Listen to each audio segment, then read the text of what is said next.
Ìyábọ̀ ó máa rò pé ó ní wèrè ó dẹ̀ ní wèrè ìwọ ló ya olórí burúkú jù ìwọ ló gọ̀jù lórí cyberspace ó pé mo ń wú ẹ láti jọjọ́ yìí. Ẹ̀yin tèmi Lizzy Anjorin ó ti bínú tán ó bínú tán ó sọ̀rọ̀ gidi gan nínú fídíò yìí ó sọ̀rọ̀ wípé arábìnrin tí a ń pè ní Ìyábọ̀ Òjó ó ní rò wípé ó ní wèrè ni ó ní kò dẹ̀ mọ̀ wípé òun ò ní wèrè kankan ó ní gbogbo wèrè tí Ìyábọ̀ Òjó tí ó rò pé òun ní ó ṣe ń kọ́ṣẹ́ lẹ́gbẹ̀ẹ́ wèrè tí òun ní òun náà ní wèrè gidi gan òun náà ní àròmọ gidi gan. Ẹ̀yin èèyàn wa arábìnrin ó bínú tán nínú fídíò tí ẹ̀ ń wò yìí ẹ jẹ́ ká fi ara balẹ̀ kí a wò ó gidi dáadáa ká lè gbọ́ nǹkan tí Lizzy Anjorin tí ó ní fún wa ẹ jẹ́ ká wo fídíò náà ó ti yá. Daughter has no case with anybody. People are on their own. You enter people's family, they enter your family in return. No case to answer. As a matter of fact, in the process you enter people's families with lies. Ìyábọ̀ Òjó, during that time that you posted VERYDARKMAN nudity on Gist Lover, did you collect a donation or not? Allegedly. Plus, your daughter does not have jurisdiction. And if she does, we still don't care. Because VERYDARKMAN was not the first person that come for you. You attacked him mercilessly. And he can attack you and your children and your grandchildren and your generation. You go for his mom.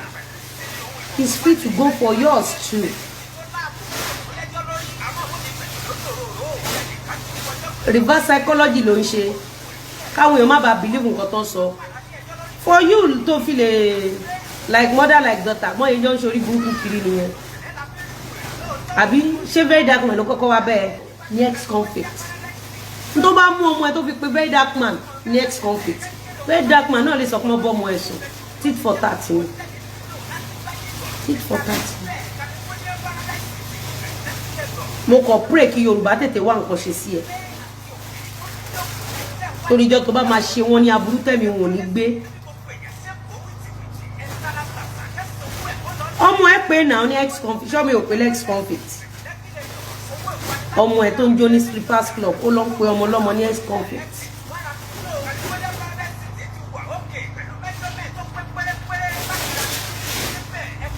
Mo kọ̀ wọ ẹni kó ti ya wèrè. O mọ orúkọ tí ọmọ ẹ dá pé bọ̀bọ́ yẹn tán. O mọ orúkọ tí ọmọ ẹ pé bọ̀bọ́ yẹn tán. So tí bọ̀bọ́ yẹn náà bá wá sọ wípé wọ́n bọ́ ọmọ ẹ sùn. Tó o bá fẹ́ kán sọ bẹ́ẹ̀ nípa ọmọ ẹ, o ò need àti lọ fún family oní family. Stay away from people's family if truly you respect your children.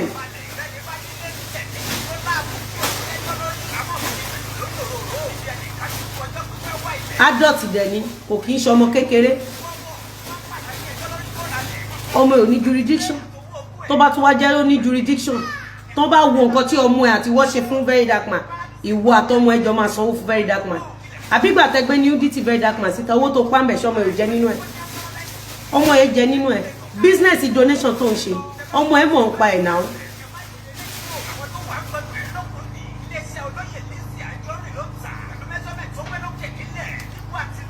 Toro lórí burúkú ẹ bọ́ síta ó bẹ̀ sí ní ṣòṣì ó bẹ̀ sí ní sí ẹ̀sìn.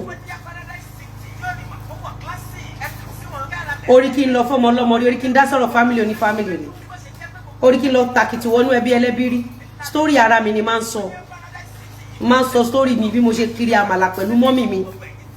Èmi àti mọ́mì ṣe lọ fọ ẹsẹ̀. O ò lè rí mi láì because I respect my children. Then if you come for me, I will go for your children.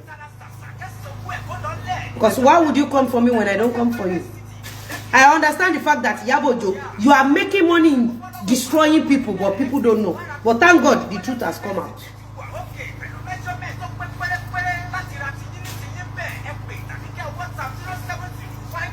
In fact, VERYDARKMAN is more merciful to your children. Because orúkọ tí ọmọ ẹ pè VERYDARKMAN. Tó bá bí pọ̀ rí ìyálà ìyá ẹ̀dá, kókò ta sí mi. Ìyábọ̀ ó máa rò pé ó ní wèrè, ó dẹ̀ ní wèrè. ìwọ ló ya olórí burúkú jù, ìwọ ló gọ̀ jù lórí cyberspace. O rí pé mo ń wú ẹ láti jọjọ́ yìí.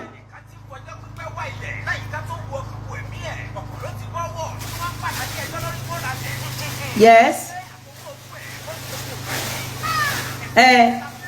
Lẹ́yìn tí wọ́n Ìyábọ̀ tó rán VERYDARKMAN lẹ́wọ̀n, ọmọ ẹ wá ń fi ẹ̀wọ̀n yẹn mọ́ọ̀kì ẹ̀, ó ń pè ní ex-convict. Ó wá jẹ́ kí ọmọ ẹ máa bọ̀, jẹ́ kó wá sùn. Jẹ́ kí ọmọ ẹ máa bọ̀ kó wá sùn. Ṣó ló ya olórí burúkú lẹ́dà ni. Ẹ mọ̀ nǹkan tí Ìyábọ̀ máa ń ṣe ni. VERYDARKMAN, I will advise you, just avoid police case recently. Don't go for any police officers. I just beg you. Mo forí ìyá àti bàbá ẹ bẹ̀. Those of you who hear Yoruba, tell VERYDARKMAN that I said, kí VERYDARKMAN má lọ fún ọlọ́pàá. Don't abuse any police officer. But leave government officials for now. Don't let Iyabojo go and hide under them to track you down, so that it won't be your hand. Majama Salafi maki konju.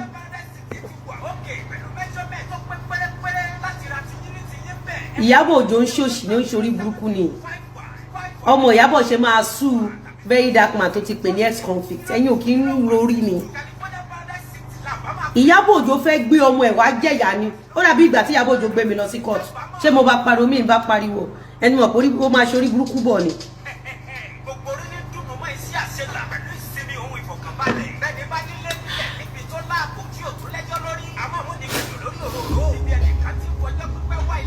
My case with you have not started. Your case don't normally start with people. Na jejeje wala go sit down olórí burúkú ẹ wá lọ fa wàhálà. My case has not started. Wàá kú for tayo ni.